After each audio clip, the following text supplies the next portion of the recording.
Assalamualaikum warahmatullahi wabarakatuh. Pada kesempatan ini kita akan belajar tentang kebijakan moneter. Perhatikan dua gambar yang ada. Gambar yang di sisi sebelah kiri menunjukkan seseorang yang sedang melakukan transaksi di suatu pasar dengan membawa satu gerobak uang kertas. Sementara gambar di sebelahnya menunjukkan satu lembar uang kertas dengan nilai nominal 100 miliar dolar. Melihat kedua gambar tersebut, apa yang Anda pikirkan? Ya, benar. Dari kedua gambar tersebut menunjukkan bahwa uang di negara tersebut sangat tidak bernilai. Hanya untuk mendapatkan beberapa kilo gandum atau beras diperlukan segerobak uang kertas. Hal ini bisa terjadi di negara tersebut karena telah terjadi inflasi yang sangat tinggi dan tidak terkendali. Pemerintah, dalam hal ini bank sentral, selalu mencetak uang dengan jumlah yang cukup besar untuk mencukupi kebutuhannya. Jumlah uang yang beredar sangat banyak dan pada akhirnya terjadi kondisi seperti pada gambar yang ada. Tentu kita tidak menginginkan hal itu terjadi di negara Indonesia tercinta ini. Untuk itu, pemerintah harus mampu membuat kebijakan yang tepat untuk mengatur jumlah uang yang beredar di masyarakat. Kebijakan itulah yang dimaksud dengan kebijakan moneter dan kebijakan fiskal. Pada kesempatan ini kita akan belajar tentang kebijakan moneter dan kebijakan fiskal akan kita bahas pada video berikutnya. Baik, kita mulai dari pengertian kebijakan moneter. Pernahkah Anda bertanya dalam hati, mengapa pemerintah, dalam hal ini Bank Indonesia, tidak mencetak uang dalam jumlah yang banyak dan dibagikan kepada semua masyarakat?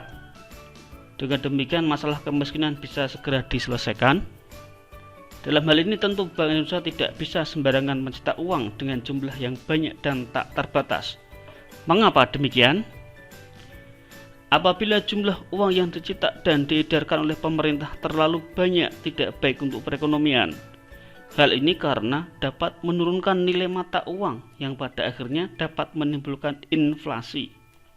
Demikian pula sebaliknya, jika pemerintah mencetak uang terlalu sedikit juga tidak baik untuk perekonomian.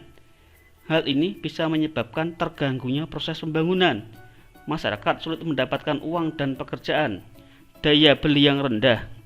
Pengusaha bisa gulung tikar dan pada akhirnya bisa menyebabkan krisis perekonomian. Untuk itu, pemerintah, dalam hal ini Bank Indonesia, harus bisa mencetak dan mengedarkan uang dengan jumlah yang tepat.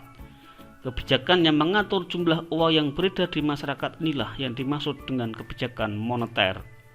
Jadi, kebijakan moneter adalah kebijakan pemerintah melalui bank sentral sebagai pemegang otoritas moneter untuk mengendalikan jumlah uang yang beredar dalam rangka mencapai kestabilan ekonomi. Selanjutnya kita lihat tujuan kebijakan moneter. Sebelumnya sudah disampaikan bahwa kebijakan moneter adalah kebijakan pemerintah melalui bank sentral sebagai pemegang otoritas moneter untuk mengendalikan jumlah uang yang beredar dalam rangka mencapai kestabilan ekonomi. Adapun tujuan dari kebijakan moneter adalah sebagai berikut. 1. Menjaga stabilitas ekonomi.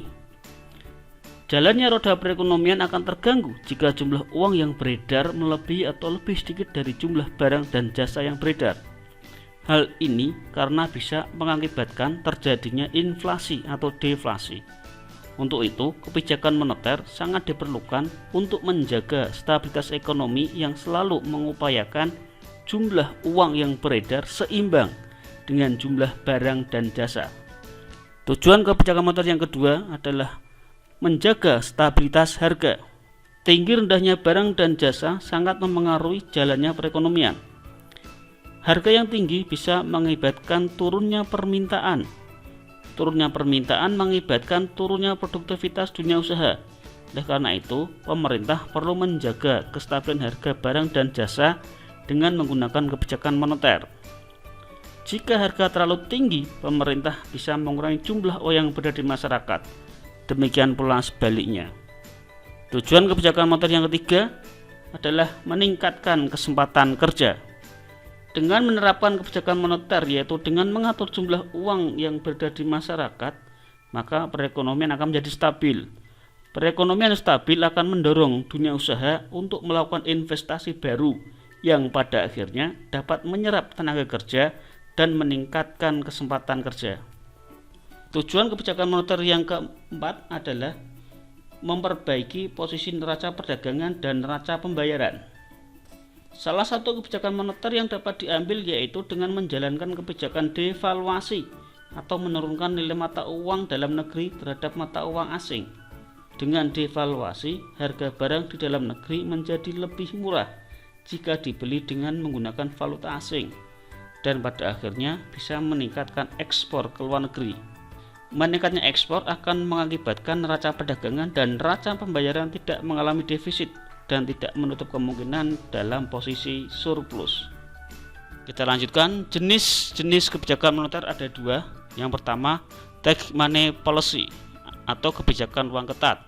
Yang kedua, easy money policy atau kebijakan uang longgar. Baik, kita mulai dari yang pertama. Kebijakan moneter yang pertama yaitu kebijakan uang ketat. Tight money policy adalah kebijakan bank sentral untuk mengurangi jumlah uang yang beredar di masyarakat.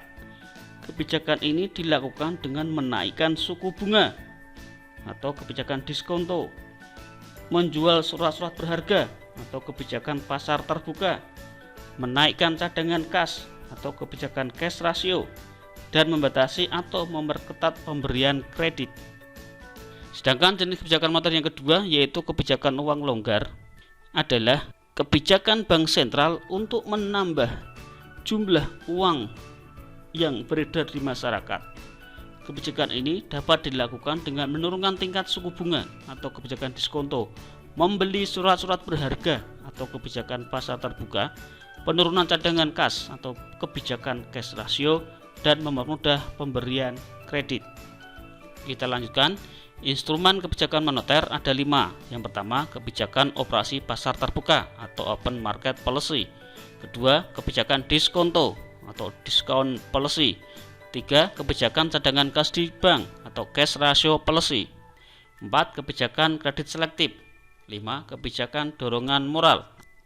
Instrumen kebijakan moneter yang pertama yaitu kebijakan operasi pasar terbuka adalah salah satu kebijakan yang diambil bank sentral untuk mengurangi atau menambah jumlah uang yang beredar dengan cara menjual atau membeli surat-surat berharga seperti sertifikat Bank Indonesia atau SBI.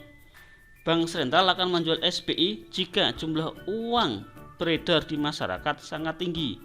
Hal ini dimaksudkan untuk menarik uang yang beredar kembali masuk ke bank sentral.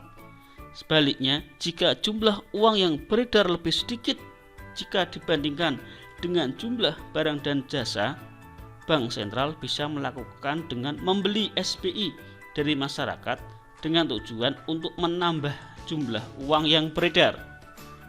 Instrumen kebijakan moneter yang kedua adalah kebijakan diskonto.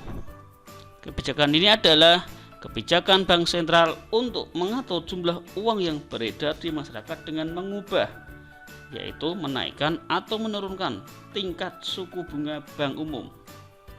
Jika jumlah uang beredar telah melebihi kebutuhan atau adanya gejala inflasi, bank sentral dapat mengeluarkan kebijakan untuk menaikkan suku bunga bank umum dengan tujuan untuk merangsang masyarakat untuk menabung sehingga jumlah uang beredar kembali masuk ke bank. Sebaliknya, jika terjadi kondisi deflasi di mana jumlah uang beredar lebih sedikit dibandingkan dengan jumlah barang dan jasa, maka bank sentral dapat mengambil kebijakan menurunkan tingkat suku bunga bank umum dengan harapan masyarakat banyak melakukan pinjaman dari bank yang pada akhirnya menambah jumlah uang yang beredar di masyarakat. Instrumen kebijakan moneter yang ketiga yaitu kebijakan cadangan kas di bank adalah kebijakan bank sentral untuk mengatur jumlah uang yang beredar di masyarakat dengan menaikkan atau menurunkan jumlah cadangan kas minimum yang ada di bank. Jika terjadi inflasi di mana jumlah uang yang beredar melebihi dari jumlah barang dan jasa, bank sentral dapat mengambil kebijakan menaikkan jumlah cadangan kas minimum yang ada di bank umum. Hal ini dilakukan dengan tujuan untuk mengurangi kemampuan bank umum dalam memberikan kredit kepada masyarakat yang pada akhirnya jumlah uang yang beredar menjadi semakin berkurang. Demikian pula sebaliknya, jika terjadi deflasi di mana jumlah uang yang beredar di masyarakat lebih sedikit dibanding dengan jumlah barang dan jasa, Bank Sentral dapat mengambil kebijakan menurunkan jumlah cadangan kas minimum di bank umum. Hal ini dengan tujuan untuk menambah kemampuan bank umum dalam memberikan pinjaman kepada masyarakat. Instrumen kebijakan moneter yang keempat yaitu kebijakan kredit selektif.